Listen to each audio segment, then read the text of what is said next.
सासू माँ की नई सहेली। प्रिया किचन में चाय बना रही होती है और सुमन ड्राइंग रूम में बैठकर मजे से टीवी देख रही होती है। तभी दरवाजे की घंटी बजती है। प्रिया, जरा देखना तो कौन आया है। देखती हूँ मम्मी जी। प्रिया दरवाजा खोलती है तो सामने पड़ोस वाली विमला आंटी खड़ी होती है। नमस्ते आंटी जी, कैसी हैं आप? मैं तो बिल्कुल ठीक हूँ बेटा, पर तेरी सास को क्या हुआ है? आजकल कहीं दिखती ही नहीं है। जब देखो तब टीवी के आगे जमी रहती है। अंदर तो आइए आंटी। अरे ओ दीपक की अम्मा, कहाँ हो? अरे बिमला, आओ आओ, क्या बात है, बड़े दिन बाद याद आई तुम्हें मेरी। मैं तो हमेशा ही तुम्हें याद करती हूँ, पर तुम ही गायब रहती हो और आजकल तो बाहर भी नहीं आती जाती। तबीयत तो ठीक है ना तुम्हारी? अरे तबीयत को क्या होना है, इस उम्र में तो कुछ ना कुछ लगा ही रहता है। मेरी छोड़ो, तुम ये बताओ कि क्या चल रहा है गली मोहल्ले में। तुम गली मोहल्ले की छोड़ो, चल तो तुम्हारे पड़ोस में रहा है। तुम्हारी नई सहेली आई है। मेरी कौन सी नई सहेली? मैं तो यहाँ बस तुमसे बातचीत कर लेती हूँ या फिर बाजू वाली शर्मा की बहू से दो चार बातें कर लेती हूँ। इसीलिए तो कहा कि तेरी नई सहेली आई है। अब कोई पड़ोस में आया है तो बात तो होनी ही है। कम से कम इसी बहाने हमारा भी एक ग्रुप बन जाएगा। फिर सब मिलकर अपनी बहुओं की शिकायतें किया करेंगे। दोनों हंसने लगते हैं। तभी प्रिया चाय लेकर आती है और सामने टेबल पर रख देती है। दोनों चाय पीती हैं और बातें करते हैं। चलो मैं चलती हूँ, अब कल मिलते हैं। राम राम। अगले दिन प्रिया किचन में कुछ काम कर रही होती है और सुमन आराम से सोफे पर बैठकर मटर छिल रही होती है। तभी डोरबेल बजती है। प्रिया दरवाजा खोलती है तो सामने उनकी नई पड़ोसन खड़ी होती है। जी, आप कौन? मैंने पहचाना नहीं।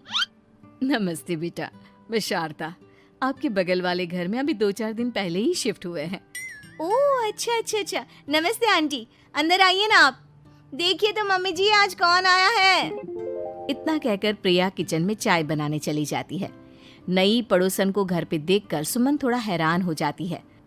नमस्ते बहन जी, मैं शारदा, आपकी नई पड़ोसन। अच्छा, आप हैं हमारी नई पड़ोसन। आइए आइए, और बताइए कैसी हैं आप? जी बिल्कुल ठीक हूँ।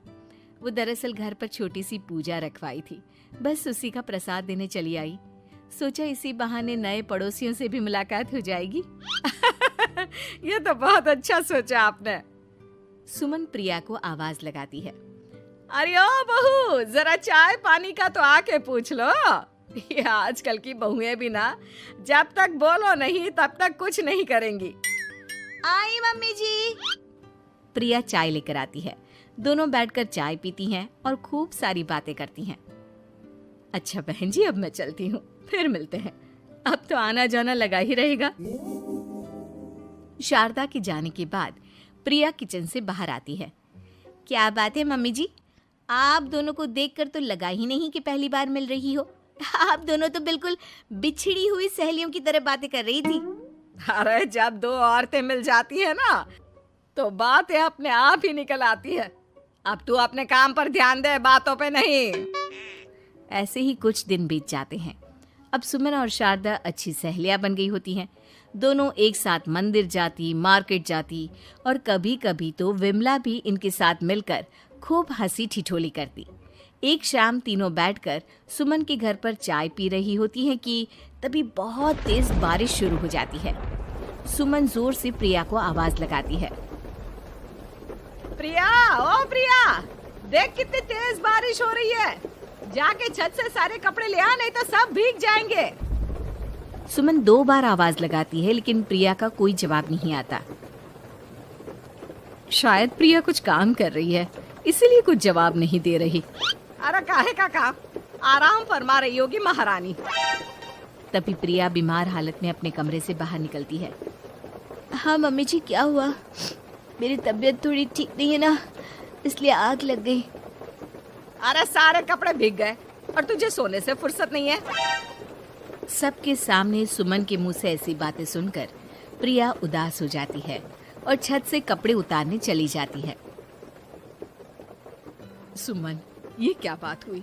प्रिया ने बताया ना कि उसकी तबीयत ठीक नहीं, इसलिए उसकी आंख लग गई। तुम भी ना खामखा उसे सबके सामने सुना दिया।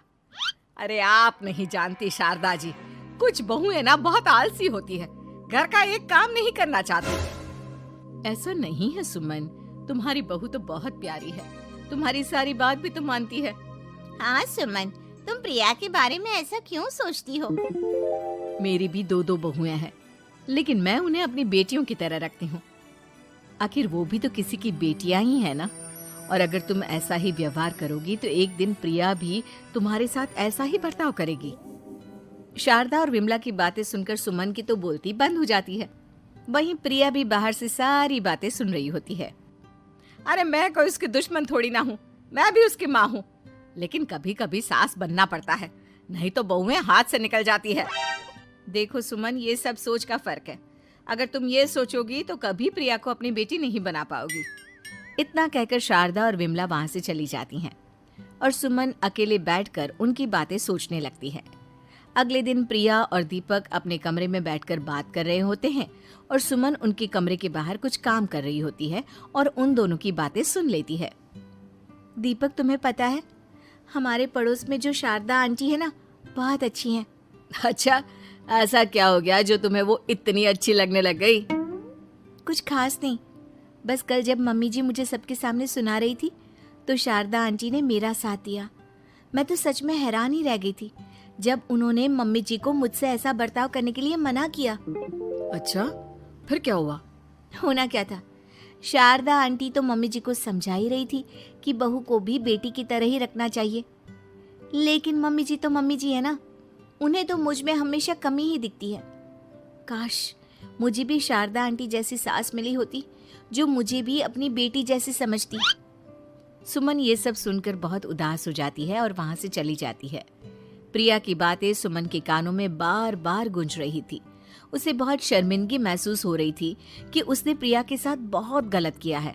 अगले दिन सुमन शारदा और विमला को बुलाती है। क्या बात है सुमन, आज तूने ऐसे अचानक क्यों बुलाया? सब ठीक तो है ना? हाँ हाँ, सब ठीक है, तुम दोनों बैठो तो सही। तब तक दीपक और उसके पापा भी आ जाते हैं। प्रिया, तुम भी आ जाओ। क्या हुआ मम्मी जी, आपने बुलाया? हाँ प्रिया बेटा, मैं आज सबके सामने तुमसे माफी मांगना चाहती हूँ। मैंने आज तक तुम्हारे साथ बहुत बुरा व्यवहार किया है, लेकिन तुमने कभी भी मेरे साथ बुरा बर्ताव नहीं किया। मुझे अपनी गलती का एहसास हो गया है, हो सके तो मुझे माफ कर देना। प्रिया अपनी सास की बातें सुनकर हैरान हो जाती है। उसकी आंखों में आंसू आ जाते हैं। प्लीज मम्मी जी, आप मुझसे माफी मत मांगिए, मैं भी आपकी बेटी ही हूँ।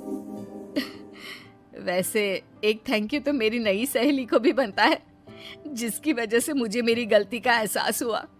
शारदा बहन, आपका बहुत बहुत शुक्रिया जो आपने मेरी आंखें खोल दी। अरे क्या सुमन, तुम भी ना। तो फिर इसी बात पर चाय और पकोड़े हो जाए? हाँ हाँ, क्यों नहीं।